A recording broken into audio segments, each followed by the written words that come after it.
Snapshot n'ont pas été bons, pas suivi les évolutions. Typiquement, au niveau du cœur de WordPress, tu es obligé de mettre à jour le cœur de WordPress au même niveau que celui qui était pris en compte dans la restauration par Updraft Plus. Pourquoi?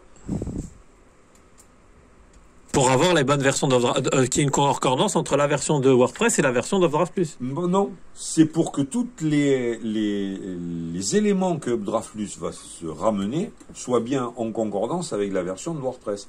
Oui, voilà. Tu peux même avoir, ça m'est jamais arrivé, mais tu pourrais même avoir à faire, je restaure un snapshot, je fais un update de WordPress, je réinstalle le dernier Updraft Plus. Ouais. Parce que celui qui est dans le snapshot est trop vieux. Hein. D'accord. Je réinstalle le dernier Updraft Plus. D'accord. Ouais. Je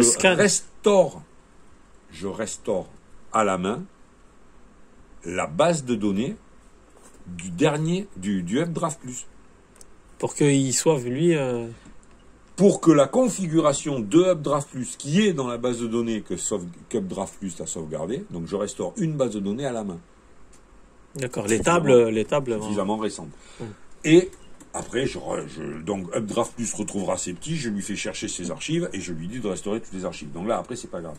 Mais c'est pour ça que je te dis, quand tu as une mise à jour de WordPress ou une mise à jour majeure en fait d'un composant du site, Updraft Plus n'est pas à proprement parler un composant majeur. Maintenant, si la version de Updraft Plus, alors je sais pas quelles sont. C'est déjà arrivé ça?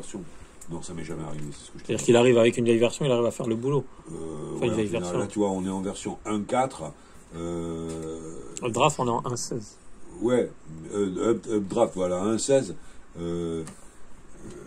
Si le jour où, par exemple, Updraft passe en 2, là, ouais, il y a quelque chose, quoi. Ouais, là, il faut faire la mise à jour et refaire un duplicator. Il faut faire un duplicator. Ouais, okay, le jour où duplicator change, tu refais un duplicator. Bah oui. Le jour où WordPress change, tu refais un duplicator. Voilà. Okay. Comme C'est-à-dire, le snapshot, c'est une opération qu'il faut réduire en termes de temps en éliminant les éléments qui sont sauvegardés tous les jours par Updraft.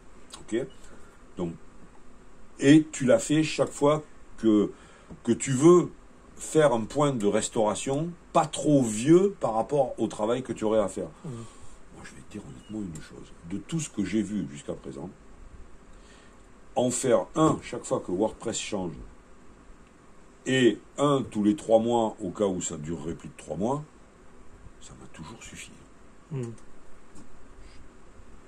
Et dans le cas de Pro, là par exemple, où j'ai Asgaros, j'en fais un quand la version majeure d'Asgaros change.